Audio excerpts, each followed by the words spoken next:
eliminatória. Bom, a primeira coisa que a gente precisa falar tá nas escalações, né? As duas coisas, já que a gente vai falar das duas escalações.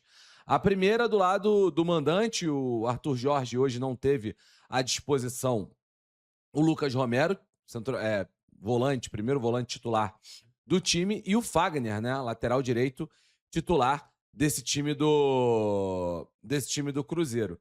E do lado do Flamengo, a escolha de não ter o Pedro, a escolha de não ter o Varela, a escolha de não ter o Carrascal, jogadores mais rápidos, né, mais jogadores mais para transição e menos para a questão da posse de bola. E o Flamengo, e por incrível que pareça, a gente poderia pensar de início que a posse de bola ficaria muito no pé do Cruzeiro e o Flamengo jogaria mais no contra-ataque. E não. Na prática, foi um jogo que o Flamengo, no primeiro tempo, dividiu posse de bola, se sentiu confortável para jogar, 56% de posse de bola, e um Cruzeiro que no primeiro tempo teve seus momentos, mas que ficou muito mais na espera do que o Flamengo ia fazer e saindo pro contra-ataque, né? Teve suas chances, a primeira logo de cara, cruzamento do Arroio, o Wesley vai para a bola, vai de peito na bola, né? Um cruzamento que o Emerson Royal, lateral direito escolhido pelo Leonardo Jardim para o jogo de hoje, ficou olhando, não entendi muito bem o que ele quis fazer no lance, e aí o cruzamento vem para a área, o Wesley toma a decisão ali de, ao invés de ir de cabeça na bola, ele vai de peito, né? Para tentar fazer a jogada e a bola acaba subindo logo depois. Isso, se não me engano, com 5 minutos de jogo.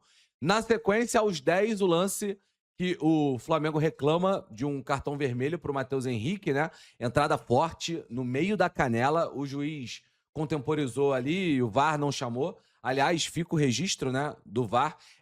O VAR do jogo de hoje foi o argentino Héctor Paletta, árbitro VAR também da final da Libertadores, né? Árbitro que não chamou lá, o Palmeiras reclamou de expulsão do Pulgar na final da Libertadores. Hoje ele não chamou para expulsar o Matheus Henrique também. Inclusive, é um papo, né, de que a arbitragem não chamaria tanto, o VAR não chamaria tanto, tá aí. Hoje, em 2 jogos do Palmeiras e Flamengo, aconteceu isso. Depois disso, a sensação é de que o Cruzeiro saiu um pouco do jogo. O Matheus Henrique teve erros, e aí o Arrascaeta rouba a bola, toca no Bruno Henrique, o Bruno Henrique finaliza na trave. As chances que o Cruzeiro teve muito mais em acelerações que passaram pelo pé dos pontas, principalmente do Arroio, a gente já vai falar do segundo tempo, mas um primeiro tempo brigado. Já na segunda etapa, onde saem os gols e as principais chances, na minha visão. O primeiro tempo mais pegado, um segundo tempo com mais chances de gol. Já no início do segundo tempo, né, o retorno para o segundo tempo, 8 minutos, 7, 8 minutos de segunda etapa, jogada do Arroio, a bola vai na linha de fundo, ele traz para dentro, o Samuel Lino vai parar, o escorregada de tobogã, né, passando, traz para o meio e finaliza de esquerda. O Arroio, que é um dos jovens do ataque do Cruzeiro, né, hoje se você olhar, Arroio 20 anos, o Wesley 21, o Caio Jorge ainda é um jovem, né, 24 anos, entra o Kaique Kenji com 20, João Costa 21, tô falando só da parte do ataque, mas também entra o Zé Lucas com 18 anos, é um elenco jovem, fora o Jonathan Jesus na zaga com 22, você tem o Otávio no gol com 20, daqui a pouco eu vou falar do Otávio, enfim. E aí, linda jogada do Arroio. Assim, me gera alguma chance, assim, será que o Rossi poderia ter ido na bola? Será que o Rossi poderia não ter retirado a mão da bola ali? Olha, tem debate com relação a isso, mas eu prefiro valorizar a linda finalização do Arroio nesse lance. Na sequência, né, o Flamengo aí começa a questão das mudanças, né? Eu sou muito contra você ir para um jogo desse tamanho sem o seu camisa 9, o seu melhor camisa 9, o seu melhor meio-campista, né, mais recuado ali, o Paquetá, sem o seu melhor lateral direito, o Varela, para jogar o Emerson Royal. Enfim, eu discordo genuinamente dessa decisão. Aí entram os dois, entram Pedro e Paquetá. No primeiro lance, aliás, o Cruzeiro reclama também de não ser falta, né? Esse lance no Fabrício Bruno com o Pedro, e ainda sai cartão amarelo, o juiz dá o cartão amarelo nesse lance.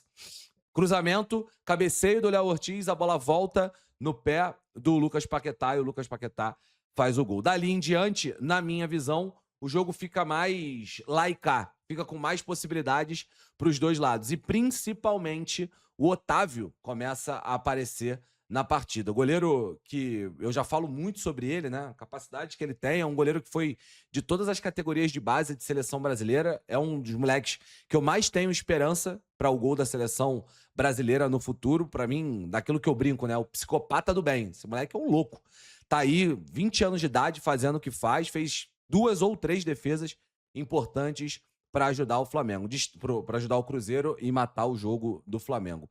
Destaques positivos do lado do Cruzeiro, além do Otávio. Acho que foi um bom jogo do Gerson, ajudando a controlar a posse de bola, fazer um Cruzeiro ter a bola no seu pé muitas vezes. O lado direito acho que funcionou, para além do Arroio que faz o gol. O próprio William, para mim, faz um ótimo jogo. É um jogador que é muito criticado pela torcida do Cruzeiro, mas hoje, na minha visão, fez um bom jogo. E destaques negativos, para mim, os dois caras que, quando você pensa no Cruzeiro, você pensa dos caras que vão ganhar o jogo, Matheus Pereira e Bruno Henrique, na minha visão. São os dois caras que, para mim, ficaram faltando. O Matheus Pereira, para mim, faz um jogo muito abaixo.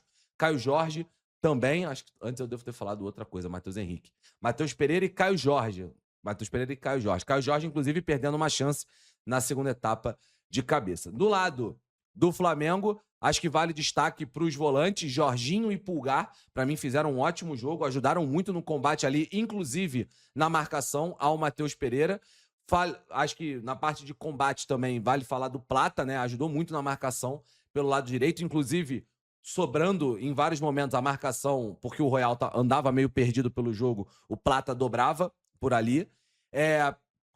Aspectos negativos, eu acho que o Arrascaeta abaixo no jogo, o Lino abaixo no jogo também. E o Rossi, acho que a gente pode dizer, das poucas que foram no gol, ele não fez grande trabalho. A única, talvez mais clara, que foi no gol, entrou. Enfim, confronto aberto, 1-1, melhor para o Flamengo, né? Vai à casa do seu adversário, volta com um empate. Pior para o Cruzeiro, que joga na sua casa e fica sem a vantagem, digamos assim. Enfim, no ponto principal do jogo, para mim, é esse, assim, porque o resultado fica mais em aberto para o Flamengo decidir na sua casa. Mas, na minha visão, tá tudo em aberto. O Cruzeiro pode tranquilamente ir no Maracanã se classificar. Para mim, grande jogo brigado, disputado, como uma oitava de final, com esse tamanho, precisa ter entre Cruzeiro e Flamengo. Beleza? Bota aí nos comentários.